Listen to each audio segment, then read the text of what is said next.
Hello, good evening, everyone. Welcome to the evening talk, Shanti. So, we have this evening talk every Thursday. Some of you have been coming, some of you are coming for the first time, so very warm welcome once again. So, we are reflecting on breaking old karmic cycles, right? Just a few thoughts on that. When we wish to break something, right, we find ourselves stuck. It's mostly the understanding that we need. We are probably not attacking the root of the problem. So, one aspect of it is to really go deep and understand what is the main reason. Why do I find myself stuck in old patterns, old habits? Same thing repeats again and again, same thoughts show up again and again. So, how can we break that cycle? That is one aspect of it.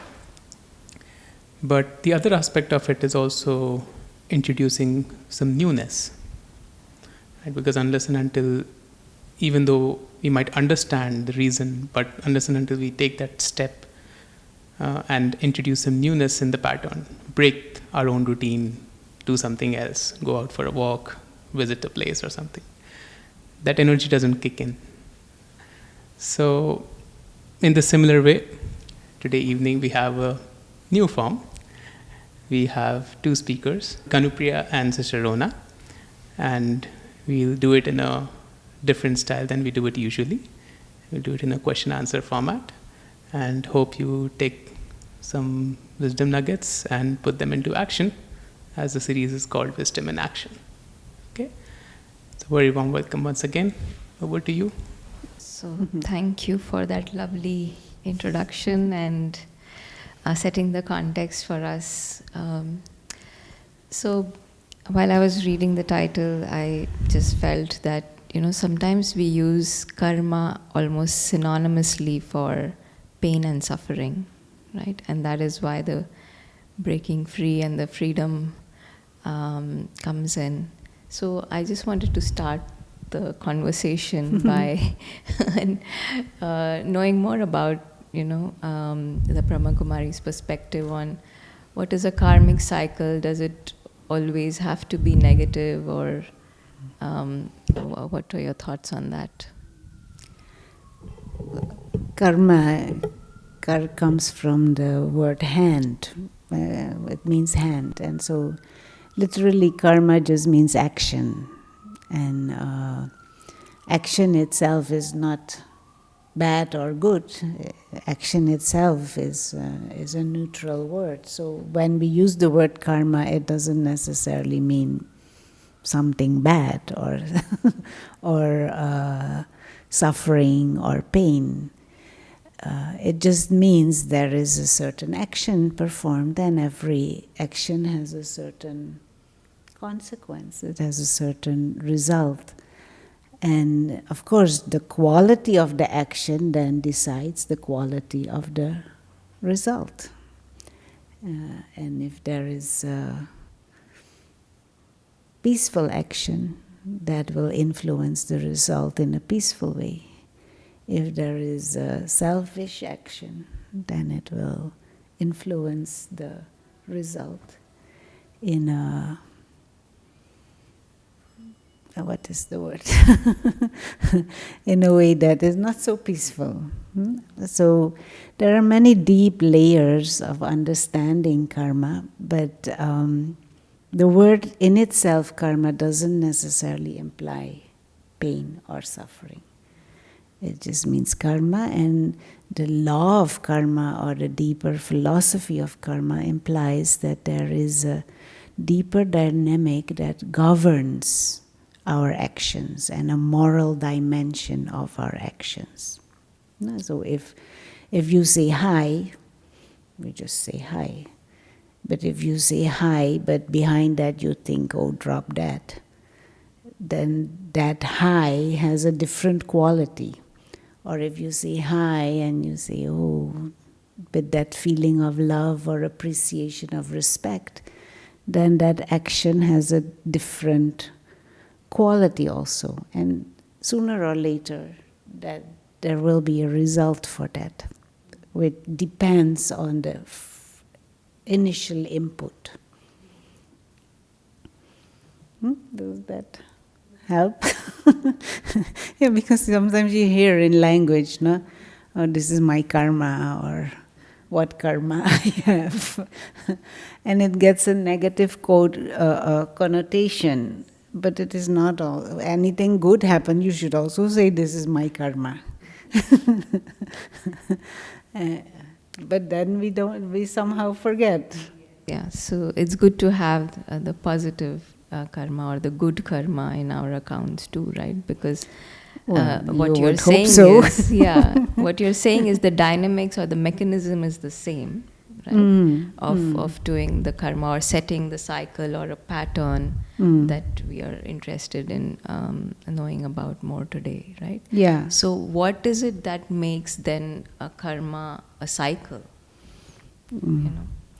Maybe first of all, understanding this word action. Action is not just a physical action. No, you move this mic as a action, as a physical action. I can sit down, or I stand, or walk. Those are physical action. But there is another dimension to the action, and I already mentioned, and that is the thought behind. So you can also say thoughts are also actions, but thoughts are actions of the being. And your attitude is also an action. So you can say, I hate these people, or I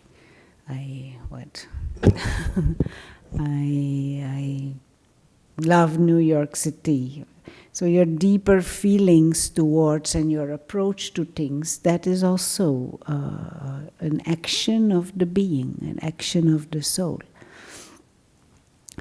And so thought patterns and feelings that come from certain thought patterns, they are also actions. That is also karma that is happening. Not just the movement of my hands are the action, but the inner processes. And that can go in cycles. That can go in cycles. You can, I hate this dog of the neighbor, always barking and disturbing me. And so every time, again, I hate this dog and I don't like this dog. And so then there are repetitive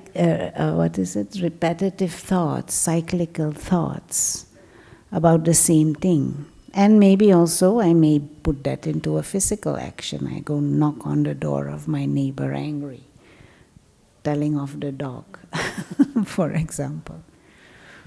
And so this cyclical karma, it has to do with thought patterns, behavior patterns that are repetitive. So this is something very different and deep from what we may know. Of course, we know that, we've heard what we sow, so shall we reap. And what you get is what you deserve, right? But sometimes it is not just the physical action, and it is much deeper than just the physical action that is creating our karma and hence setting the cycle and the pattern. And then to shift out of that cyclical pattern is usually not so easy. And there can be good patterns. I mean, I have the pattern to brush my teeth 2-3 times a day. That is a good pattern. This is a superficial action-oriented pattern, but also there are patterns in the way we behave towards people, the way we respond to people, and they don't have to be necessarily negative or pain attracting. But there is also a deeper level to the action, and that is at the level of the way we view life and our broader perspective and our deeper sense of identity and how we relate to people on a deeper level. That also kicks in. So if we are in a cycle that we feel stuck in, and if we are experiencing some negative emotions, unpleasant emotions that we don't want in our lives, then what are some of the ways or tools that Raja Yoga provides in order to really, come out of those cycles? Well, first of all, we need to. One of the difficulties in today's world is we don't take time to know ourselves.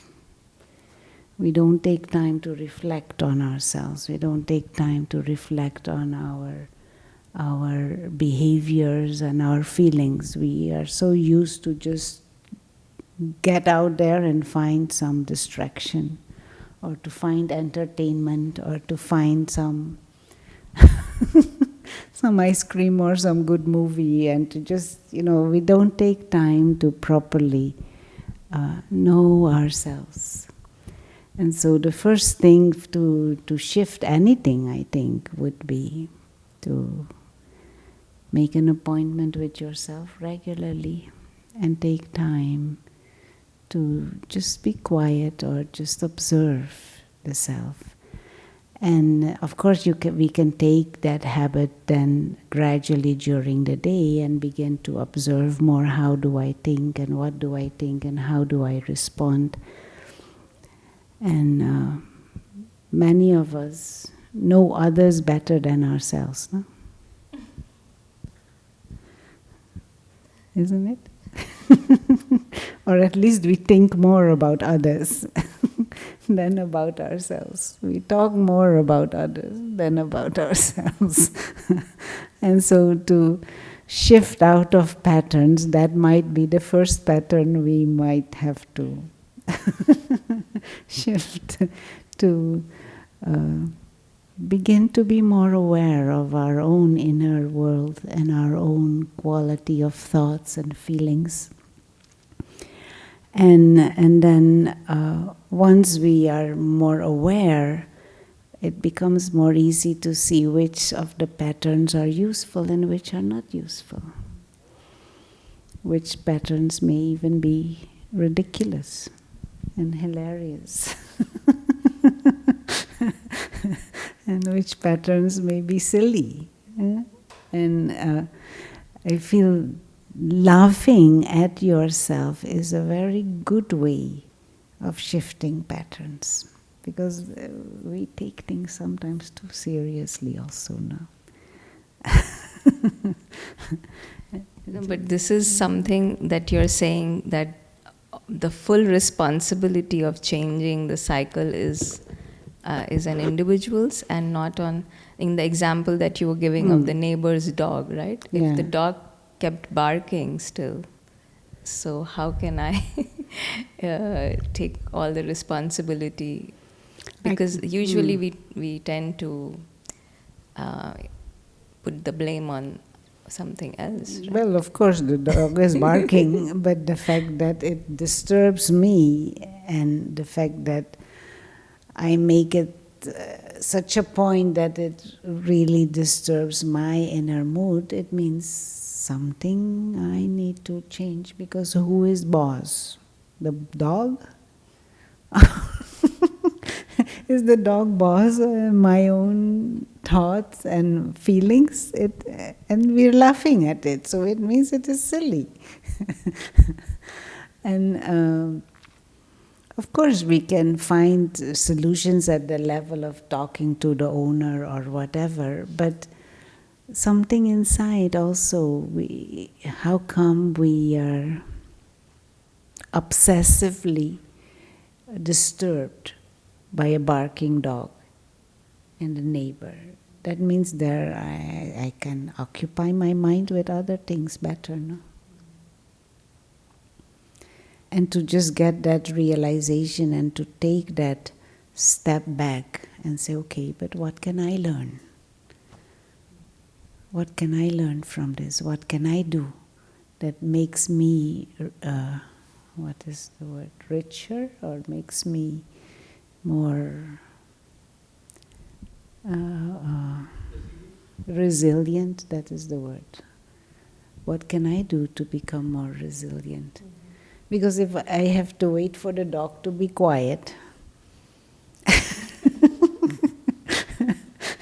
and maybe he will become quiet, but the moment he'll start barking again, then my peace will go again. And if every time my inner peace is dependent on the barking of a dog, it means I am subservient. And this is one example. But if the dog is disturbing my peace, then anything can disturb my peace, and anyone can disturb my peace. So how valuable is my inner world for me, that I feel I should find ways to protect that peace, that clarity inside. I don't know if I'm making myself clear. There is an example that always helps me. If there is a fire, some of you might have heard that example already. If fire is there. Fire is just fire. It is part of nature. This phenomena exists. But if I put my hand in fire, what will happen? There will be pain. And that pain is not pleasant. But who caused that pain?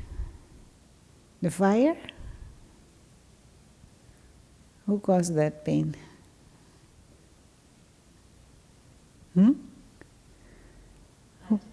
I did. The fire caused it, but I did it because I did not treat the fire the way I'm supposed to treat fire.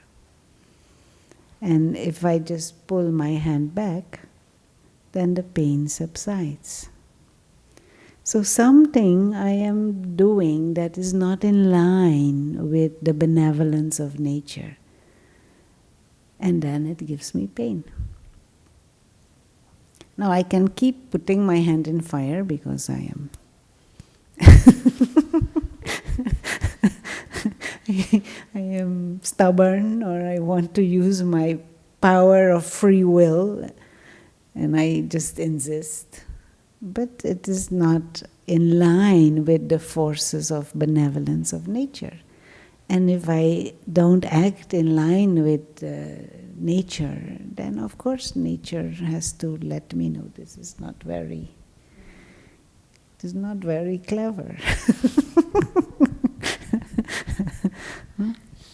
Now this example of fire and hand is obvious. But there are many patterns we have like that. Many patterns. And we stubbornly insist. This afternoon someone telling me, they work 12 hours a day. Is that natural? Is that in line with the forces of nature? Is that good for your brain? But we stubbornly insist we have to do that. And go on and on and on and on and go on and on. There will be a price to pay at some stage, no? And when that comes, we don't want to see. We don't want to hear. So how much am I living in line with the what is the word?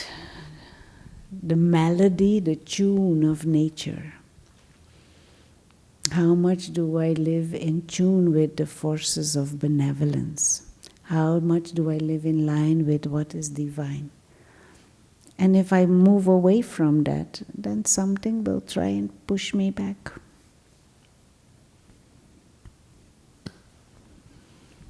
So you are essentially saying make friends with the pushback. Yeah, or learn from the pushback. Mm-hmm. Learn from the pushback and don't stubbornly insist to just push the boundaries until, people call it wake-up call and all of that. We don't have to let it go that far. If we are just earlier. So what is the cause for being stubborn and to come to a point where it becomes a cycle, right, a pattern? We are animals, how do we say that? Herd. We are herd. And how do you say, you understand the herd? With herd mentality. Herd mentality. This is our problem. We do stubbornly what we see others do, or think everyone else does, or believe that we need to do to be happy. And we don't learn to trust and what is it? Catch the signals. And there is this story of Nasrudin. You know Nasrudin? Nasrudin is like this. What is it? This character in Muslim literature. He's a holy man. He's like a mullah, but he has a little bit of a twist. And so there are many stories that are told to children of Nasrudin. And one story is Nasrudin wants to sell his donkey. So he goes to the marketplace and he takes his grandson with him. So they're walking to go to the marketplace. But Nasrudin lives in some of these places, Turkey, somewhere near some village outside Istanbul. And there are these, the culture there is that they have these games that people play now. What is it? These domino kind of games they play. So on the corners there are people playing, but they also give their opinion for free. Unsolicited advice. So he approaches a corner where some people are playing, and they see him walking with his grandson and the donkey. And so they give their opinion. Nasrudin, what's wrong with you? You have a donkey and then you're walking. You're not very clever in this hot sun. So Nasrudin says, these people are right. So he climbs on the donkey and they continue. Another street corner, another group of people giving their advice. And they say, Nasrudin, what's wrong with you? Your grandson has to walk in this hot sun. What is this? You sitting comfortably on the donkey. So he said, these people are right. He gets off the donkey and he puts his grandson on the donkey and they continue. Next corner, another group of philosophers telling him, Nasrudin, what's wrong with you? Your grandson sitting comfortably on the donkey, you're not teaching him any manners, and you, old man, you have to walk. What is this? The youth should learn some respect. So he says, these people are right. So he climbs on the donkey too, both of them on the donkey, continuing to the market. One more group of people. And they say, Nasrudin, what is wrong with you? Look at this poor donkey, his belly on the ground, and both of you sitting comfortably on the donkey. What is this? This is, we're going to call the animal protection for you. And then Nasrudin is fed up. He gets off the donkey, he tells his grandson, get off the donkey, you take the front legs, I take the hind legs, and we carry the donkey to the marketplace. But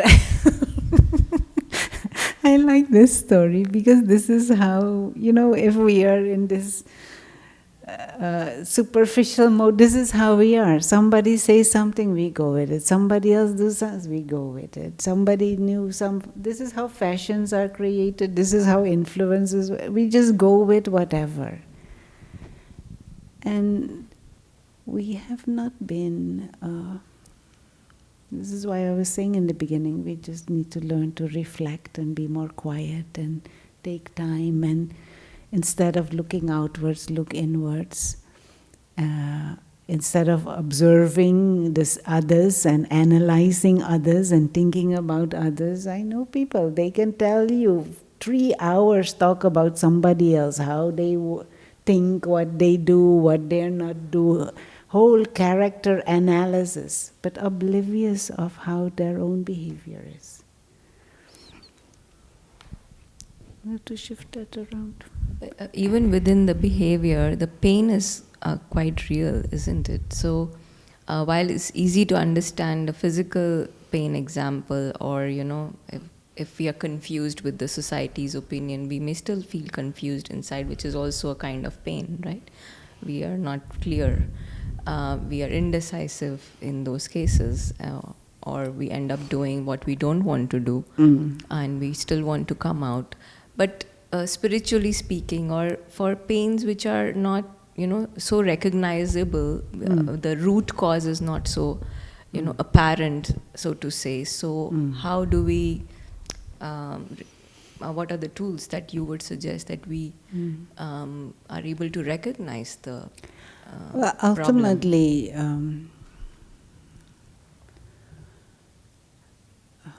any form of discomfort. No, it doesn't have to be physical pain or physical discomfort, but any form of discomfort, mental or emotional, is a signal that something is off track, something is not in alignment. And it is good to distrust public opinion. It is good to distrust, at least until proven, right? You should have, some vigilance and use your own common sense. If something truly was right, then why do we feel so bad? If this society, our lifestyle, would be right, why is so many people so sick? Just simple. If the way we think about love and the way we interact and the way we are in relationships, if that was so good, why are there so many relationships problems and so many divorces and so many dysfunctional families? Something we are doing is not right. No? And even with work, stress, everybody's stress. And then we think, oh, stress is normal. Is it? Allow yourself to ask these questions to yourself at least. Is it really? If it is so normal, then why can't we sleep when we want to sleep? If it is so normal, why can't we concentrate when we want to concentrate? These are questions that we never ask, and as if we are blindfolded, right? We are not looking. No, and it is because of this. Nasrudin example is a hilarious example, but this is what happened to us. Somebody says something, somebody else says something, and we just go along with it. My bosses expect this to me. If it is inhuman, what right they have to expect? You understand what I'm trying to say? We need to learn to be more true to what we inside know is true, and we're not. And we are what is the word? We are negotiating our values and our principles and our deeper wisdom because of what others do or say. And of course, a spiritual journey helps you, empowers you in that. It gives you more wisdom. It gives you more resilience. Through meditation, you get to know yourself better. You get a bigger picture on life and on yourself. You get the sense of your spiritual origin and your innate higher nature. That will help you see the contrast, where we get off track and where not. maybe someone want to say or ask anything? Yeah. Would anybody like to say anything? Would you like? Om Shanti, sister. Sister, something along the lines of work that you were saying earlier. I was reflecting lately that I got a lot of new work, and then I was trying to do that work in the X amount of time I was doing before, and then I was observing lately that in moments I feel negative thoughts keep coming, which are more around, oh, I should have done this better, and do more, or could practice more, things like that. And then I was I know I'm doing my best, but why do these thoughts kind of keep coming? And I was reflecting, you mentioned, you're trying to go against the biological benevolence of nature, something not in line. In line meaning I'm pushing myself either biologically too much than I can, or my brain can accommodate. And then I wanted to ask, then I'm trying to fix the negative thought, but it's not maybe the negative thought's just a reason of me pushing myself too much, right? So how would you say to understand that is the message. How do I understand what's happening? What's the right or the wrong? Is it Yeah. Well, I was trying to say that through more silence, through more reflection, but also through the practice of meditation and soul consciousness, you become more familiarized with a more natural state of inner peace, of a certain sense of freedom, of emotional balance, and more that healthy state is nurtured. It becomes clear when you're moving away from that. But if we haven't for a long time experienced that inner health, that health of the soul, that health of the higher nature of ourselves, that is a deeper sense of freedom, of detachment whilst being involved, knowing the boundaries, a deeper sense of love that is motivating actions, a sense of joy. Once you get regular exposure and inner experiences of that healthy state, the contrast becomes more clear.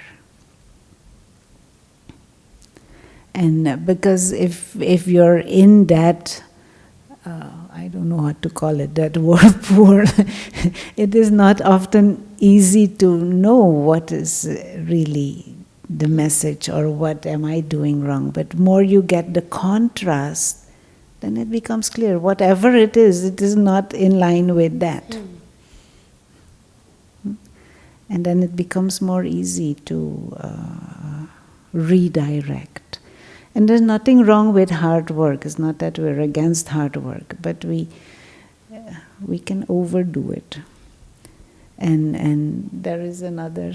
Do we have time? Yeah, we have time for. There is this story of a woodcutter. So one day, this woodcutter got a new job.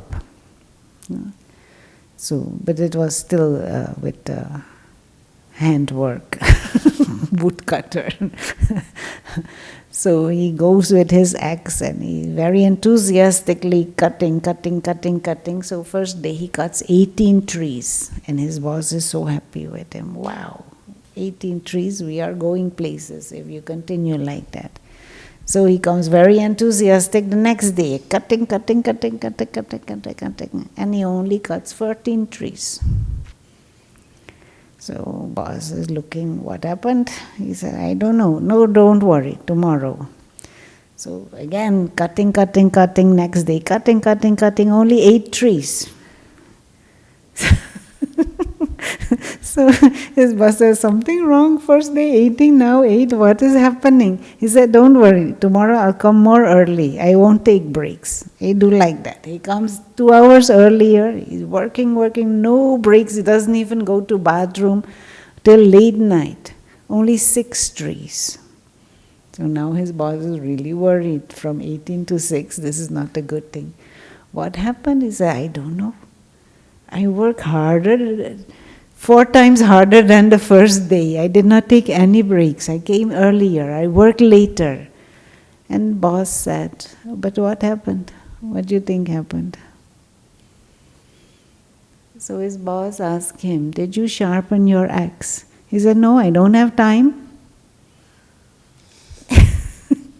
I don't have time to sharpen my axe. I'm working. All the little time I have to sleep and to eat. I don't have time to sharpen my axe. I feel we do like that with many things. And what is your axe? Your axe is your mind. Your axe is your common sense. Your axe is your discernment power. And we don't take time to sharpen that. And so we work harder and longer and get more exhausted and more confused, and we achieve less. And we get disillusioned because we do not sharpen our axe.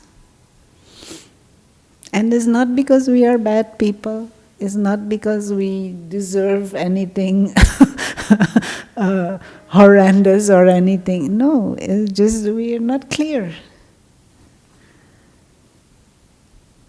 Understand? Need to sharpen. Sharpen your axe. And you have to sharpen your axe regularly. It's not one time, once a year you go for a weekend retreat and that's it. You have to sharpen your axe. And more regularly you sharpen it, better also. So, earlier whenever I thought about karma, I used to feel very helpless, even though whatever understanding. And similarly, in the example that you're just giving us, right, we can feel very helpless that, I'm working so hard, but what can I do in order to improve in my work and productivity or whatever, right, clarity. So how is now Raj Yoga helping us, just can you give some practical tools apart from just reflection? What can we do in order to make that contrast clear, to sharpen that axe? So that we don't feel helplless. Actually, axe is our tool to cut, right? It's, our discernment power. But I personally feel to really properly shift, that can only happen if we do sharpen our axe. And with sharpening our axe, I would mean learn to understand that there is a physical dimension and there is a non-physical dimension. That we are not just human beings, we are spiritual beings. And this whole physical world is a game.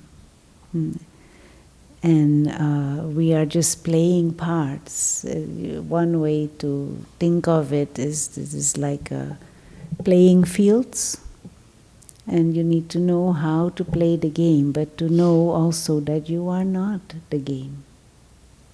I am not this body, I am not this human personality, but we are these spiritual beings, and we have come into this world to play this game, and sooner or later we will leave this world again, and that we have an existence at a non-physical level. And if we don't nurture that, we will get trapped in that physical. And that is what has happened. And more we nurture the awareness of ourselves as non-physical spiritual beings, as immortal beings, as innately divine beings, visitors in this world, travelers through time and space. This body is temporarily our toy. That we have a much, what would be the word, bigger awareness of self. And that jump out, that would be like really nurturing, sharpening your axe and starting to see. I'm not male or female, that is just characteristic of the vehicle, but I'm a spiritual being, not male, not female.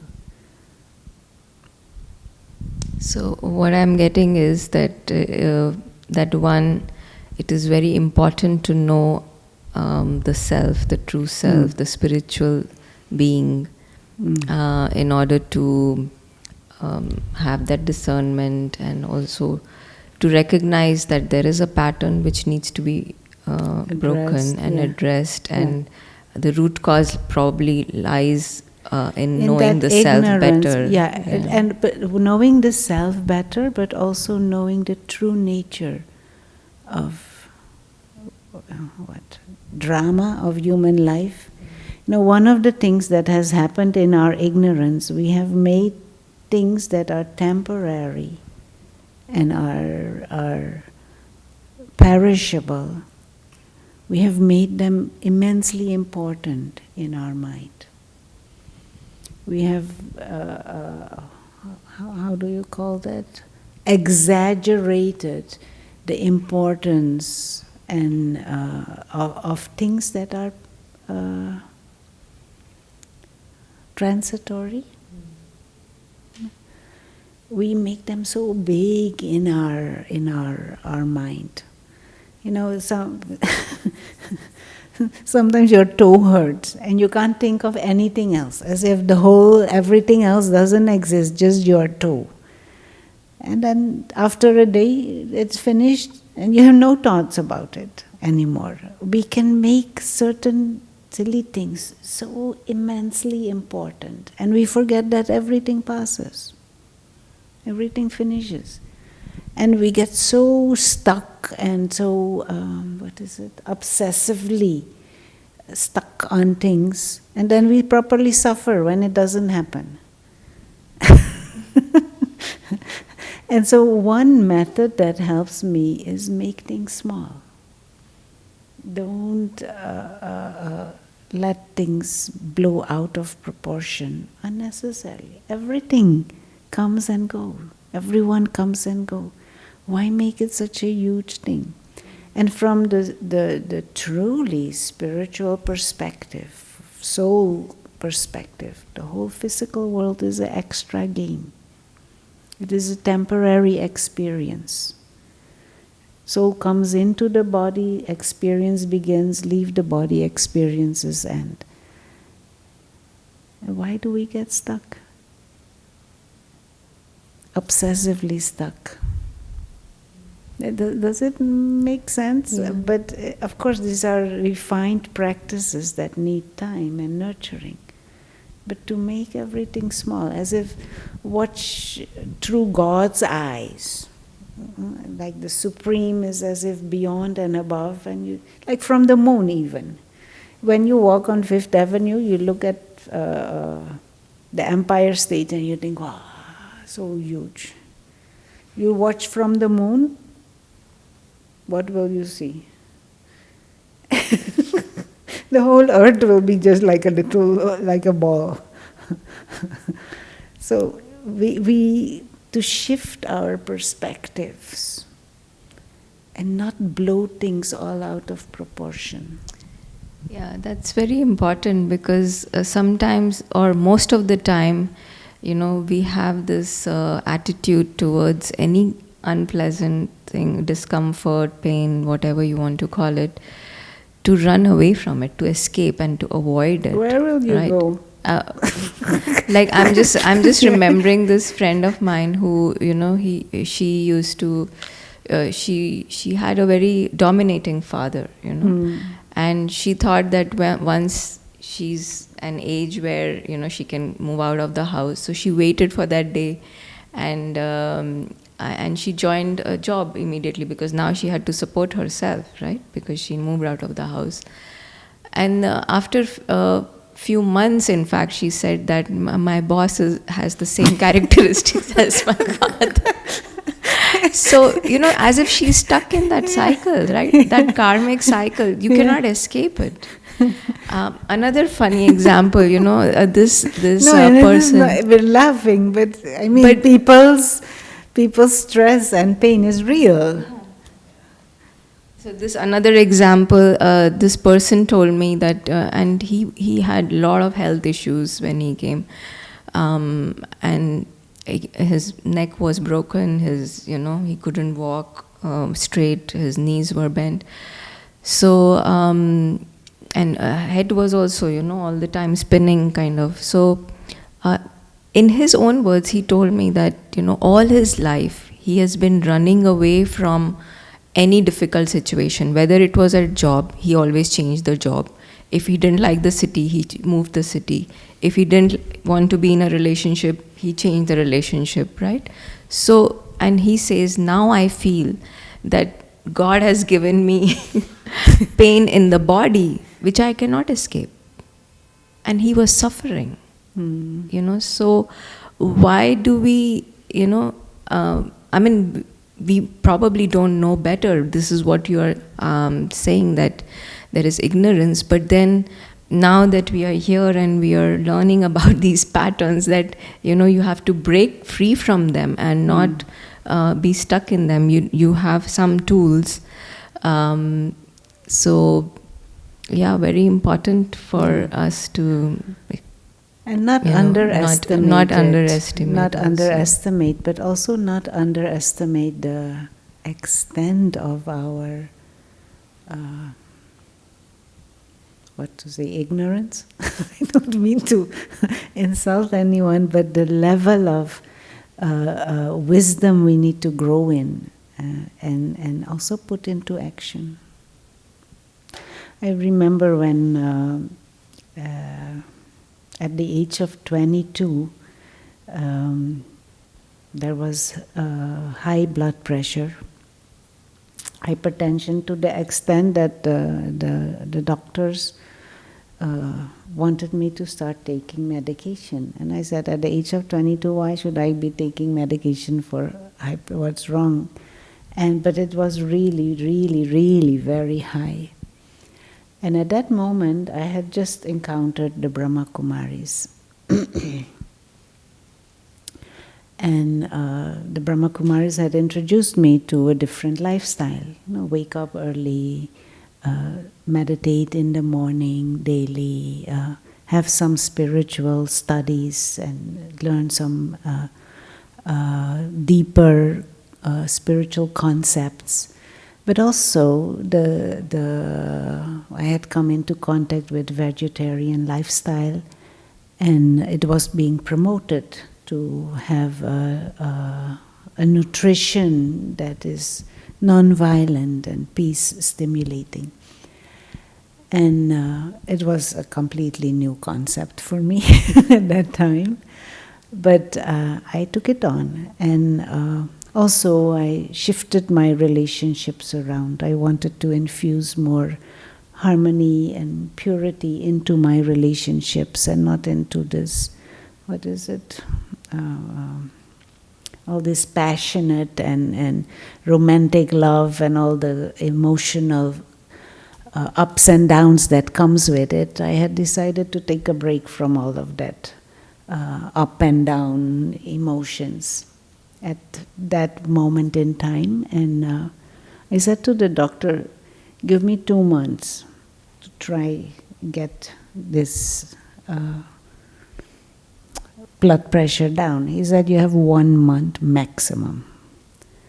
So I started to get up early in the morning and meditate 1 hour straight, and started to do my spiritual studies, but also I shifted my food habits. And within the space of 2 weeks, the blood pressure came down. And I've been vegetarian ever since. I have lived that lifestyle ever since. It just has deepened. And it never came back, 35 years later. Whilst there is, in the family, lots of cardiovascular problems on both sides, But still I felt 22 was ridiculous. But it was there. It was there, and the tendencies are there. But just the lifestyle shift, and to stay with that consistently, means the body operates better with this lifestyle than the lifestyle that was there before. And this is not just little bit nice knowledge that you get in a book and you read, and this is you put into practice and you experiment with it and you see the result. It was not only the blood pressure, there were many other factors the body responded positively to, but also my mind became more quiet, my clarity increased, my concentration power increased, my ability to be truly empathic and compassionate increased. So it is not just listening to some nice talk, which is good, it starts like that, but you experiment with it, you bring it into practice, and then you see the results and you try more and you go deeper, you go further, you try something else. That is how you see which karma helps in which direction and which karma doesn't. You know, I was in medical school at that time, and you can imagine the amount of study you need to do, and then about to go into internships where I remember one time 36 hours straight you have to be on guard. And then I made a mistake, and of course I get full blast, and I said, you have no right to tell me off. 36 hours is inhumane, and if I make a mistake, it is on your watch, not on mine. But I mean, you become more clear what truly is then my mistake, or where the system is just mad. And I made my choices. I did continue to study, and I did finish my study, but I have made it very clear that I will not ever work 36 hours straight in obstetric, what is it in English? Gynecology ward, obs and gyn. You understand? So it is not just a nice theory in your head that you shift. Your way of thinking, your way of feeling, your way of behaving, your choices, your preferences, your priorities, all of that needs to be revisited. No, thank you, because this gives at least me a lot of hope. That, and it is very empowering what you're sharing, that instead of we have a choice all the time, right? And we can shift everything, right? We can come out of that cycle and that pattern, because I think what you're also saying is we are the ones who created it. We put the hand in fire. We put right. So and not because we're bad or that because we want to, but we need to learn. Attitude of learning might be a good start, but learning on different levels. Another example that comes to mind is one of the things as a child growing up was very scary, the whole concept and the notion of death and dying. And the idea of one day my parents would not be there or my grandparents would, I just could not deal with that. So you just push it away. It is not part of your framework. But we cannot escape that that life event. It is there. And so for many years I just ignored the whole thing, and when I started to meditate, a couple of years later my grandfather passed. And because of my meditation practices and the experiences of being a soul who transcends the limitations and the end of the body, because of a sense that you get in meditation of eternity and immortality, that empowered me. So when grandfather passed, I actually did not feel that anxiety and that sorrow. I thought, okay, gone on with the journey. Somewhere else something is going on, and he gave us so much. I'm happy for everything I received from him. And the emotions that were there were actually more because everybody else around was, so emotional, so it kind of influences you. But I wasn't sad. I was grateful. That was the feeling. I was grateful, and he was old also. He had a full life. What is there to,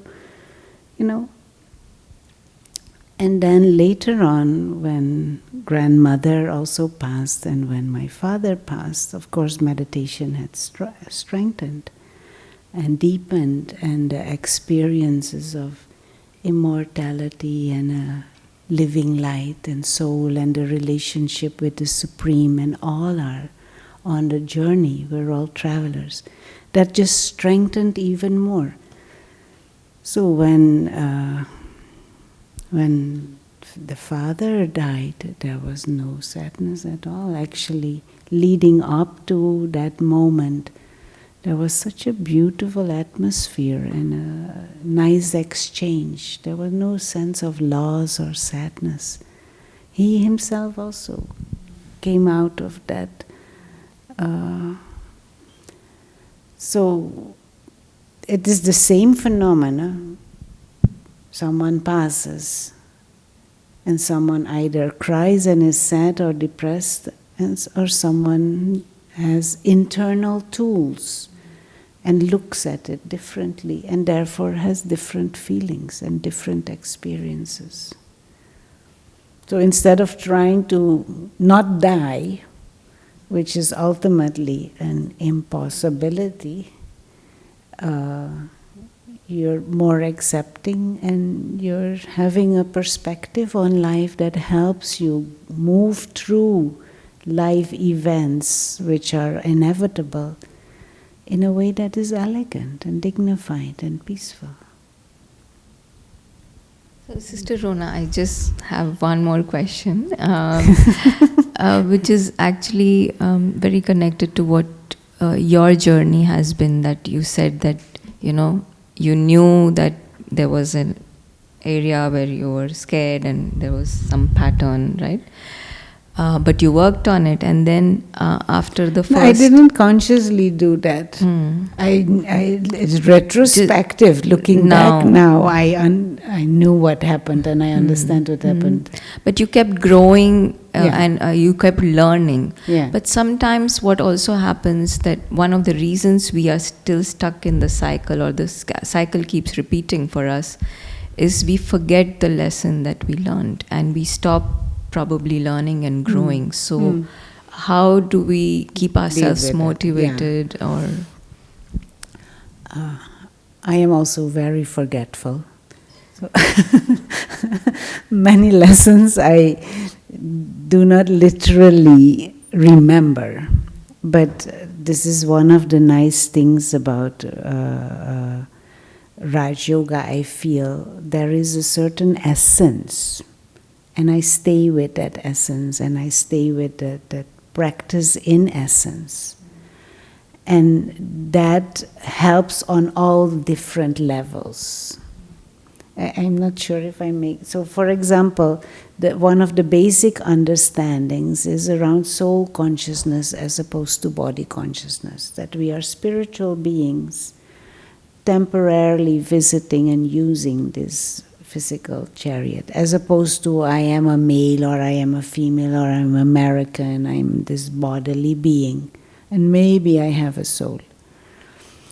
And in that shift of consciousness, on many other level, things are put right.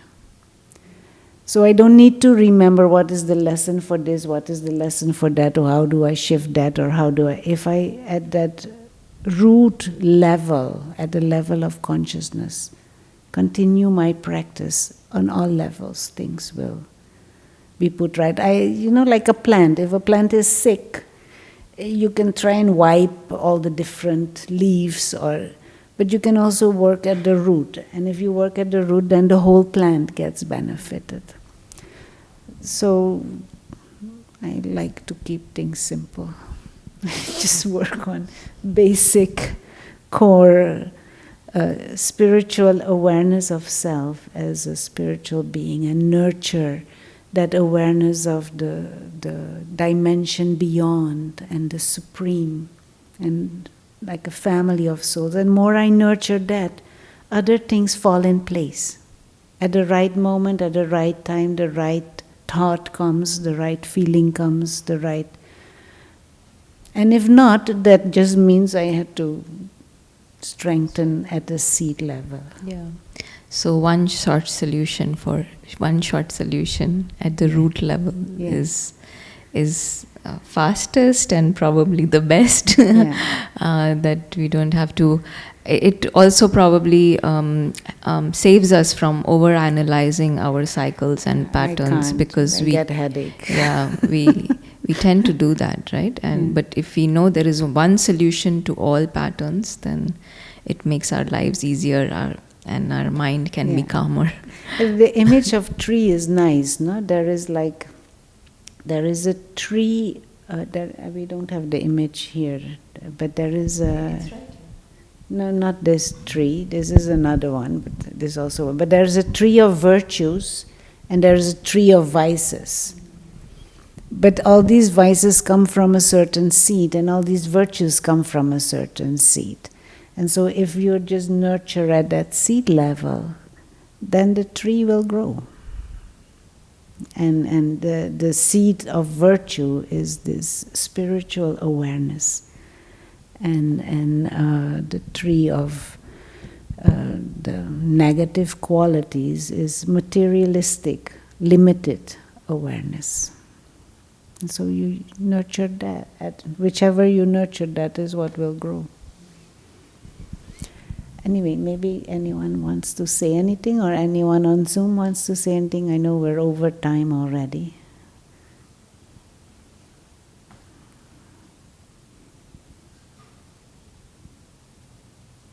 Quiet. I don't know what that means. Time to digest. Okay. You want to close with some reflection? Yeah, no, maybe also to say we have these sessions, no? Every Tuesday and every Thursday there are sessions, and from 6 to 6:30 there is guided meditation, both Tuesday and Thursday. You're always most welcome to come in person or on Zoom if you don't have the option to be here in person. That is one way to sharpen your X. So on the desk we have our program flyer, and you can always go on the website to find out what is happening. I know winter is getting severe and the holiday season is near, so there are a bit different shifts in our programs, but always most welcome. Yeah. Okay, so for those who have time, let's have just a minute or so of quiet. And in this moment, just try and get a sense of these two parts. There is the body and the physical dimension. And there is the awareness of self as the invisible experiencer, the one who creates thoughts and has feelings. The living light.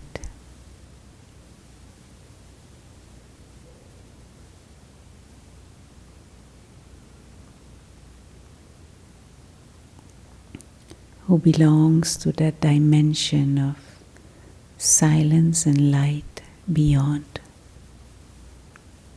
And just hold that awareness of the self as light in the mind.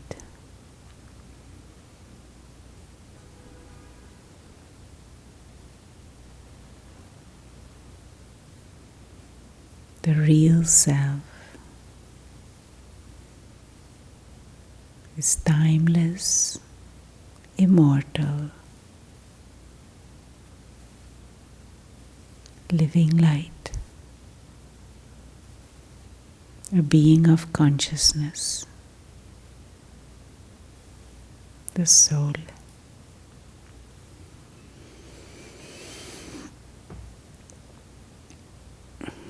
And as we go through the rest of the journey, you're invited to experiment and play with this awareness of the self as a guest in this world, a guest in this body, a being of light.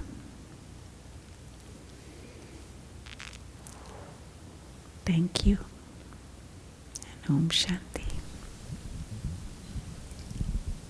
Thank you for making it so easy and simple for us. Thank you.